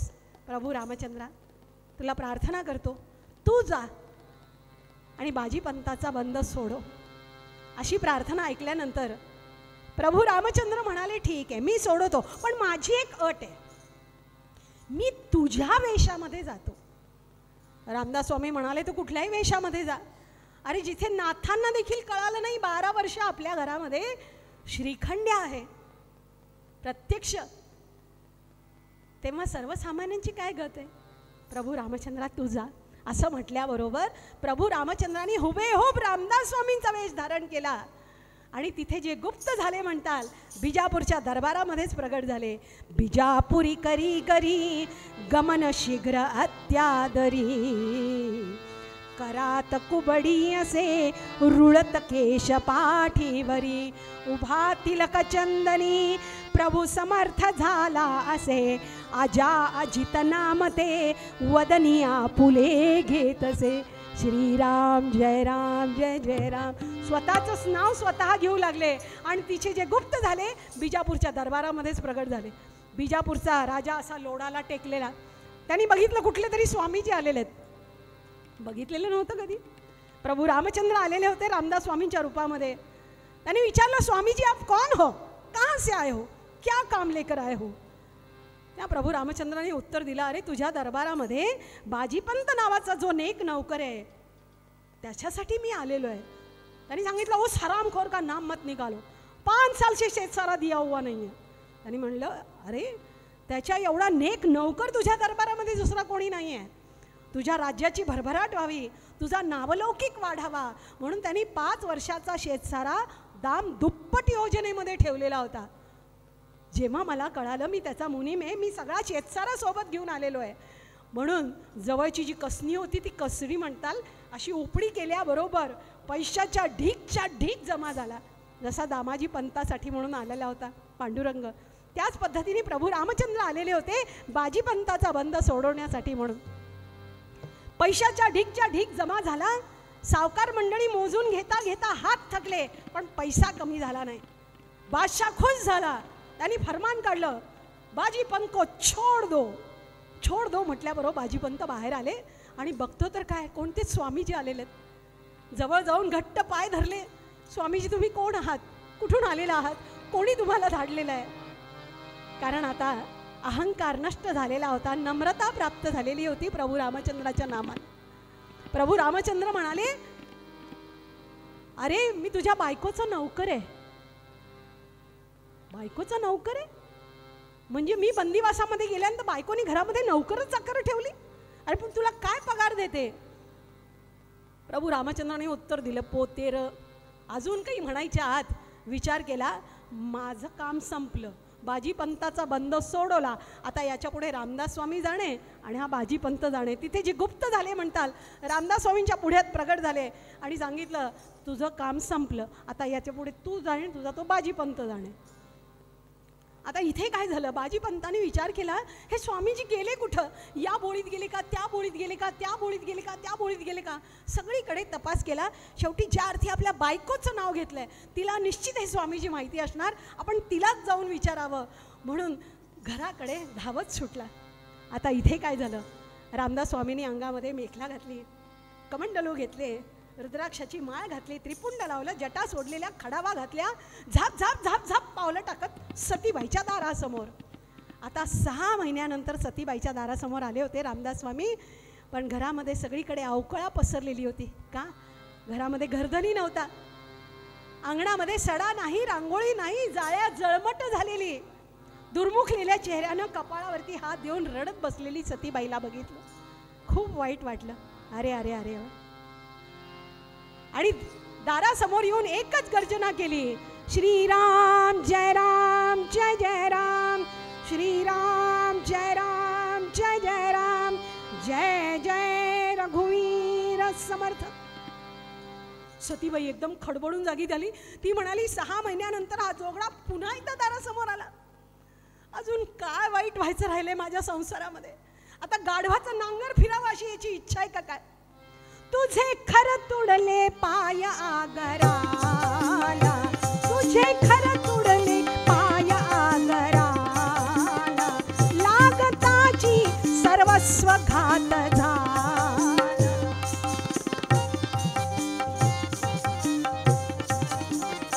पती माझा बंदात पडायासी, तूच कारण झालास निश्चये. तुझ्याचमुळे माझ्या पतीला बंदिवास झालाय. आता गाढवाचं नांगर फिरावशी तुझी इच्छा आहे की नाही? जातोस की नाही इकडून? धाय मोकळून ती रडू लागली.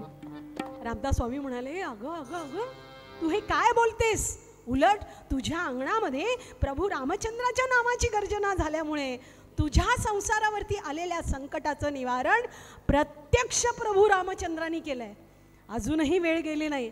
आता तरी म्हण म्हण, राम राम राम राम राम राम राम राम. आता मात्र तिची जी तळपायची आग मस्तकाला भिडली. ती म्हणाली, पोतेर विसरलं वाटतं. आता अशी जन्माची खोड मोडते ना. धावत ती आतमध्ये गेली. चुलीमध्ये लाकडं ठेवली होती पाणी तापवण्यासाठी. दोन्ही हातामध्ये 2 जळकी लाकडं घेतली आणि धावतच सुटली रामदास स्वामींना मारण्यासाठी म्हणून. रामदास स्वामींनी लांबून बघितलं. ते म्हणाले, पोतेर परवडलं, लाकडं काही परवडण्यासारखी नाही आहेत. त्यांनी लांबूनच तिला भरभरून आशीर्वाद दिला आणि चट दिशी बाजूच्या बोळीत निघून गेले. आता ते बाजूच्या बोळीत जायला आणि दारामध्ये बाजीपंत दत्त म्हणून उभे राहायला एकच वेळ आली. बाजीपंतांनी आपल्या बायकोकडे बघितलं, हातामध्ये जळकी लाकडं. 6 महिन्यांनी घराकडे यायला लागलं, ओवाळण्याचं तबक नाही, काही नाही, जळकी लाकडं. पण नवऱ्याकडे बघितल्याबरोबर मात्र तिचा विश्वासच बसला नाही. ती म्हणे, तुम्ही तुम्ही तुम्ही आलात? जळकी लाकडं गळून पडली. घरात घट्ट पाय धरले. खरं म्हणजे खोटा आळ आला होता तुमच्यावरती. सांगा ना सुटका कशी झाली, सांगा ना सुटका कशी झाली. तेव्हा बाजीपंतांनी आपल्या बायकोचं कौतुक करण्यासाठी तिला दोन्ही हाताने उठवलं आणि सांगितलं, सते सते, आजचा जो हा दिवस दिसतोय ना, केवळ तुझ्यामुळे दिसतोय. सतीबाई साशंक झाली. ती म्हणाली, जाताना चांगले गेले होते, येताना डोक्यावरती परिणाम झाला का काय? अहो तुम्ही गेल्यापासून मी उंबरठा देखील ओलांडला नाही आणि मी कसं काय येईल तुमचा बंदिवास सोडवायला? त्या बाजीपंत म्हणू लागले, सते मी खोटं बोलत नाहीये. तुझ्यातर्फे एकाला योगी सोडवया मला. केश होते डोईवर, रुळत होते पाठीवर. उभा तिलक चंदनी, प्रभू नाम घेत सेवदनी. हुबेहूब रामदास स्वामींचं वर्णन केलं आणि सांगितलं, सते सते ते स्वामीजी कोण आहेत मला सांग. माझ्यासाठी पैशाच्या ढीकच्या ढीक जमा केला. किती शोधलं मी त्यांना.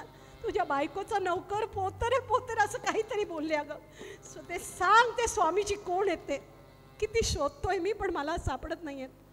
आता मात्र सतीबाईच्या पायाखालची जमीन हादरली. ती म्हणू लागली, ते आता कसं सांगू ये ना, ते आत्ताच येऊन गेले. तिने मनगट धरलं नवऱ्याचं आणि धावतच सुटली. रामदास स्वामी बाजूच्याच बोळीत गेले होते आणि दुसऱ्या दरवाजाच्या समोर उभं राहून श्रीराम जय राम जय जय राम, श्रीराम जय राम जय जय राम, जय जय रघुवीर समर्थ अशी आरोळी देत होते. लांबूनच बघितलं बाजीपंताने आणि सतीबाईला म्हणू लागले, सते सते हाच हाच योगी आला माझा सोडविण्या लागी. हाच हाच योगी आला माझा सोडविण्या लागी. आला माझा सोडविण्या लागी. आला माझा सोडविण्या लागी. हेच स्वामीजी आले होते मला सोडवण्यासाठी. स्वामीजी कुठं गेला होतात मला सोडून? धावत जाऊन रामदास स्वामींचे घट्ट पाय धरले. आता मात्र सतीबाई जागच्या जागी खिळून राहिली. ती म्हणाली, अरे अरे मी या स्वामीजींना ओळखलं नाही. भगवंतानी इतकं चांगलं तोंड दिलंय आणि भगवंताच्या नामासाठी म्हणून त्यांनी मला सांगितलं आणि मी मात्र त्यांना अपशब्द बोलले. मेल्या म्हणलं, मुडद्या म्हणलं, तुझं काळं कर म्हटलं. अरे अरे मी हे काय केलं? या हातानं मी पोतेरे घेऊन मारलं यांना, या हातानं जळकी लाकडं घेऊन आले मी यांच्यासाठी. अरे अरे मी हे काय केलं? तिलाही अंतःकरणातनं पश्चाताप झाला. हाय मोकलून रडू लागली ती. कान हात हे झडले ग बाई मी काय करू, अशी म्हणून ती सती रडे बाई काय करू. कान हात हे झडले ग बाई मी काय करू. रामदास स्वामींनी लांबून बघितलं, सतीबाईला या अंतःकरणातनं पश्चाताप झालेला हे बघितलं. धावत ते तिच्या जवळ आले आणि म्हणू लागले, सते सते मी काहीही केलेलं नाहीये, मला नकोस तू मोठेपणा देऊ. मी तुला काय म्हटलं? तुझ्या अंगणामध्ये प्रभू रामचंद्राची गर्जना झाल्यामुळे तुझ्या संसारावरती आलेल्या संकटाचं निवारण प्रत्यक्ष प्रभू रामचंद्रांनी केलंय. आता तो माझ्या वेशात गेला होता म्हणून तुला वाटतं मी गेलो होतो का काय? मी गेलो नव्हतो बरं, प्रत्यक्ष प्रभू रामचंद्र गेले होते. आता तरी तुला कळालं की नाही? मंगलानांच मंगलम प्रभू रामचंद्राचं नाव आहे. अजूनही वेळ गेली नाही आहे. आता तरी जागी हो आणि म्हण राम राम राम राम राम राम राम राम. सांगायचं तात्पर्य, त्या दिवशी रामदास स्वामीने बाजीपंत आणि सतीबाई या दोघांनी अनुग्रह दिला. प्रत्यक्ष प्रभू रामचंद्राचं दर्शन घडवलं.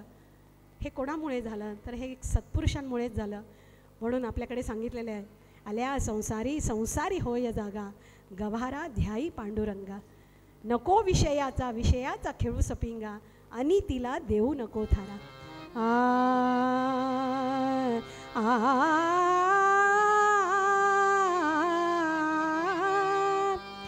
जय जय प्रभु कमल नाभ, जय जय प्रभु कमल नाभ. कमल लोचना रामा, कमल लोचना रामा, कमल लोचना. जय जय प्रभु कमल नाभ, कमल लोचना रामा, कमल लोचना.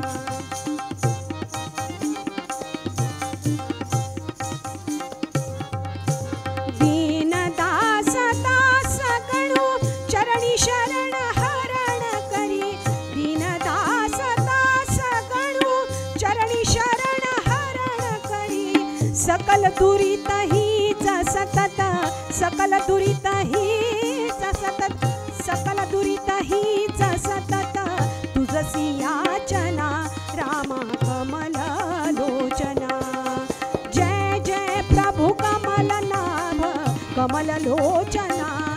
राम कमल लोचना राम कमल लोचना राम कमल लोचना